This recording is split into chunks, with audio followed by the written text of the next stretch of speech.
Hello, this is Rob and Mike from the McClellan Financial Group of Asante Capital Management, and this is ThinkSmart with TMFG. Today on ThinkSmart with TMFG, Mike and I are going to discuss some of the things that you might want to be doing while you're in lockdown during COVID. I don't know about you, Mike, but I'm getting a little tired of this. Every day I get up, I read, I meditate, I go for my walk, and then I go on Zoom calls for the rest of the day, and then I watch Netflix. Yeah. And I throw some meals in between. What about you? If I have a Scottish accent, it's because I've just finished Outlander. You watch these things so much, you're basically working, and then, without the socialization, there's not a lot to do. There really isn't. I was talking to a client today, and he told me he's now going back and reading books on the shelf that he read 30 years ago.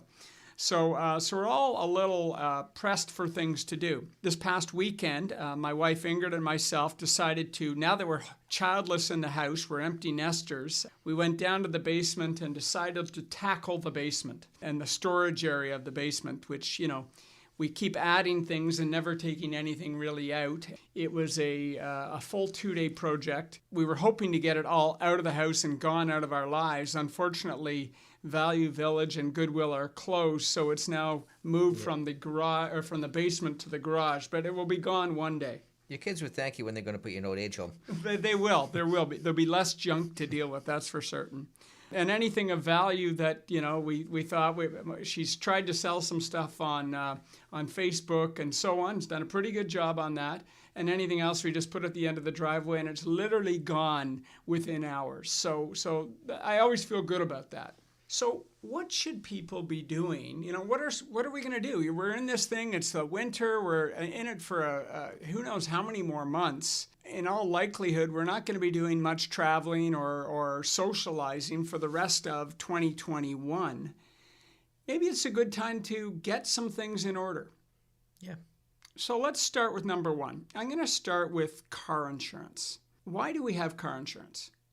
It's funny, one of my kids asked me that the other day, and why do we have to pay for car insurance, as I was telling him how much it was going to cost. And I said, it's not really, because he's going to drive my father's old Subaru, so we're not too worried about. He was questioning why the insurance was more than the car was worth. It doesn't make a whole lot of sense, but I said, it's not about your car, it's about what you might hit. You can run into a Lamborghini and do a couple $100,000 worth of damage. So that Lamborghini wants to know the person that hits him has insurance. So over the holidays, I get this call at 11:30 on a Friday night. It's from my daughter. And all I hear is, I can hear her talking to my wife, and she's been in an accident. She's okay, but can Dad come? And so I had a beer, but I felt okay to go. So I go out and, on your way there, and it was only 10, 15 minutes away, I'm thinking about all the possible scenarios and, I've got to make sure I'm maintaining my cool and so on. Anyways, I get there, and she's slid into there was light snow on the ground. It was a dark night, and she had slid into the back of a Mercedes, not with one of our cars, but actually with our son's car, which makes it even worse. He had just bought this new used car recently. So the good news is everything was okay. We exchanged phone numbers and there wasn't enough damage. But I felt safe regardless of what happened to the vehicles because we had insurance. Yeah, insurance is truly a peace of mind, and you can really think about what's important rather than have to worry about getting things fixed, because it really doesn't matter if it was $2,000 worth of damage or $100,000 worth of damage. You know it's covered. So let's move on from car insurance. We'd obviously insure our car. We also insure our house. And I was thinking that I just got a belated Christmas card from a good friend who lives down in Colorado. And they had their house burned down. House, barn, everything burned down. They've got a new change of address. And luckily, he had insurance. Of course. And, it was an unexpected event that happened. Shouldn't have happened, but it happened. But everything will be replaced except some of the memories because he had insurance. Think of all the things. Have you needed house insurance yourself? Yeah, about 6-7 years ago. It was a little bit later than this time of year, but I got a call from my neighbor and up at the cottage, and they said, you wouldn't believe what happened. And he said, your garage exploded. And I thought he was joking with me. He goes, no, your garage collapsed. And I have a big garage. My garage is 1,200 square feet. It's 30 Your by garage 40. is huge. Yeah, it's like a 10 car. It's the workshop and everything in it. And the roof caved in under snow load. And all the sides blew out. The roof came down, wrecked my boat, wrecked all my canoes, motorcycles, everything. And, the garage alone was about $80,000 to $90,000 to rebuild, and plus repairs on the boats and all that stuff. So, yeah, it was $100,000 in, snow. Yeah, we've actually in our house, we've had 2 floods in the kitchen that started in the roof and basically wiped out the kitchen after we had just finished rebuilding it. And more recently, in the last 18 months, we had a burst pipe in our bathroom on the 2nd floor. Water made it all the way down to the basement, and that was probably $50,000 worth of work that needed to be done, but it was covered by insurance. So again, we're going to have insurance on the car, we're going to have it on our house. So now let's go to us. Your most important asset. The most important asset. We live our life and we think we're always going to last forever. Yep. And what you and I learn in the job that we do is we don't last forever. People don't last forever. People get disabled. They get critical illnesses. Sometimes they survive. Sometimes they don't. Just even with what's going on with the virus. We've had 2 clients now who have passed away who weren't expecting to die because they were too young to die. Yeah. The one thing I learned, this was taught to me early on by someone who was involved in the insurance field. They said when you look at someone, blank out their face. Because whenever you see someone, you think they're going to live forever. You want them to live forever. But you got to go and cover up their face. And remember, they're really a number. No matter how healthy they look. No, a lot of the people we saw, cancer's a terrible thing. Most of the people I saw that got attacked by cancer, incredibly healthy lifestyles. I know the odds are, they say, smoking causes it, all these other problems cause it. But most of the people I see that were affected had these perfect lifestyles. So you can't judge someone's health by looking at them or even their habits, believe it or not. So probably when you look at, what type of insurance do you need there? Well, let's start with critical illness or something like that. You may not be able to work. I went through it. I literally couldn't work for a full year. Luckily, I had disability insurance. We've seen numerous clients. I've got a client who's been on long-term disability due to Parkinson's for 20 years.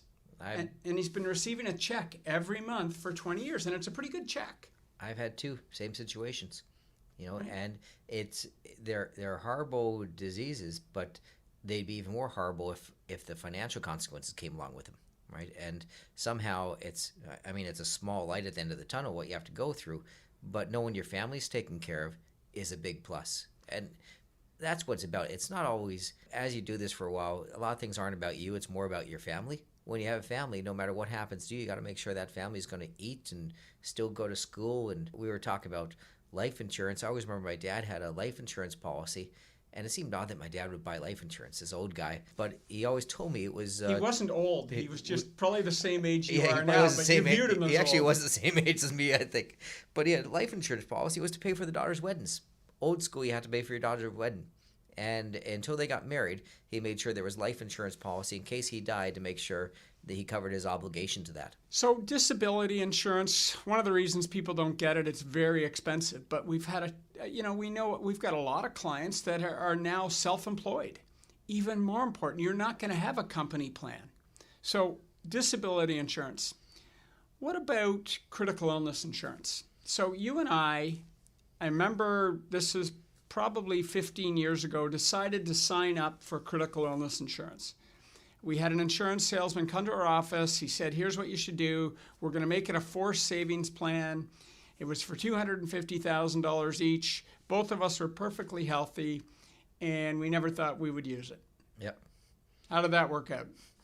Turns out. Well, a couple of years later, I get cancer, and I get paid out the $250,000 critical illness policy.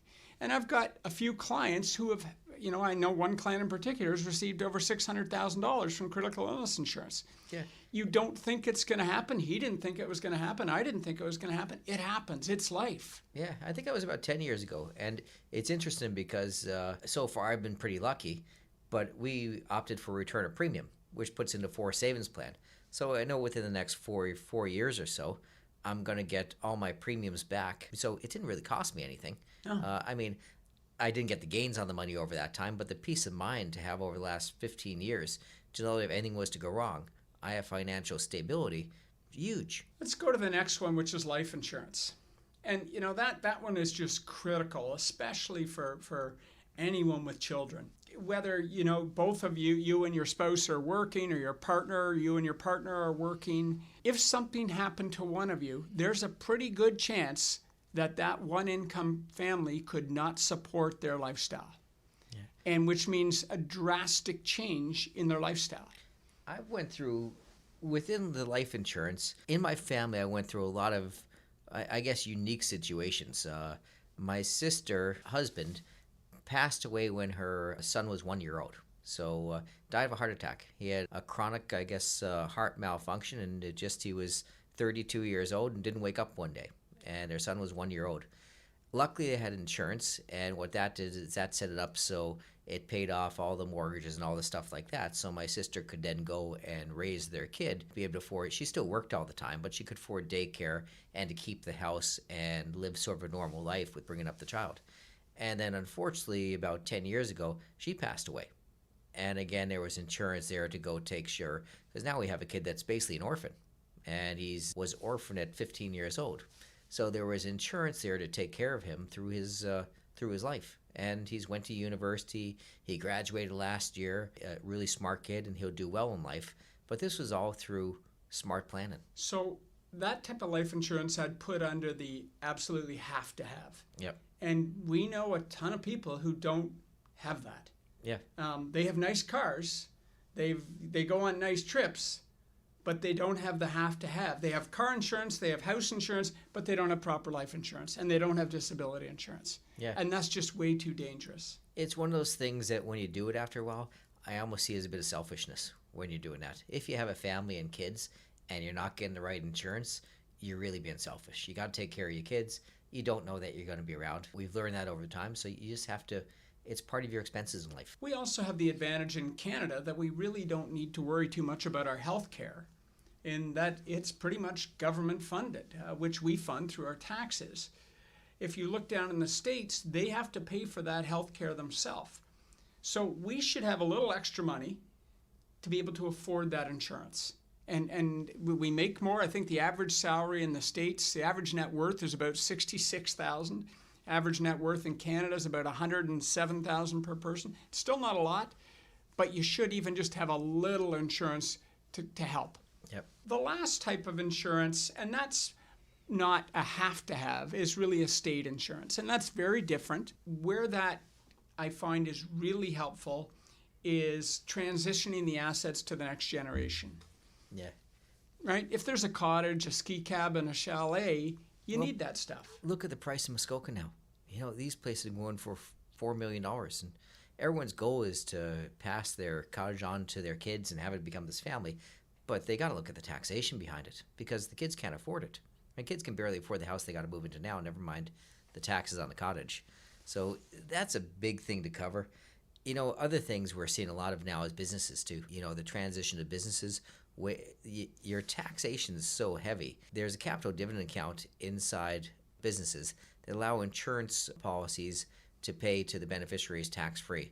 It's a huge loophole. If you have a business and you're not using that loophole, it's a mistake. Well, you and I know, we know we do we think we do a really good job for our clients. We think, over time we get really good rates of return, but we know that we can't beat an insurance policy in terms of rates of return. After tax. Right? After tax, it's really hard to do because it gets paid out free of tax. Yep. Insurance companies have a great lobby group, and they make sure the government doesn't attack them. And they've managed to do that for as long as I've been doing this, and they continue to grandfather all the rules. Many times when they make changes, the old insurance companies' policies are grandfathered in. So let's go back, what to do during COVID. So you got some time. Might be a good time to review your car insurance, even your house insurance. But also, if you find some savings there, maybe you start directing some of those savings to things that really matter, which is life insurance and disability insurance. Because at some point, you don't live forever.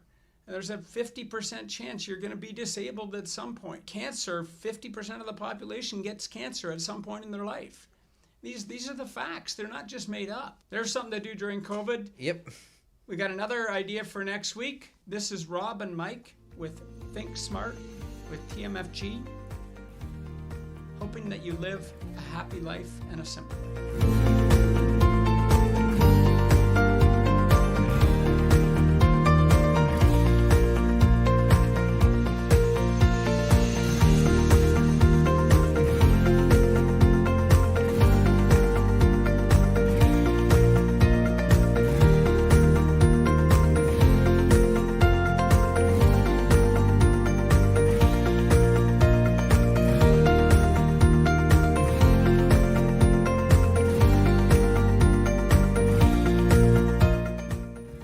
Listening to the McClellan Financial Group of Asante Capital Management Limited. Asante Capital Management Limited is a member of the Canadian Investor Protection Fund and Investment Industry Regulatory Organization of Canada. Insurance products and services are provided through Asante Estate and Insurance Services Incorporated. This material is provided for general information and is subject to change without notice. Every effort has been made to compile this material from reliable sources. However, no warranty can be made as to its accuracy or completeness. Before acting on any of the above, please make sure to see a professional advisor for individual financial advice based on your personal circumstances.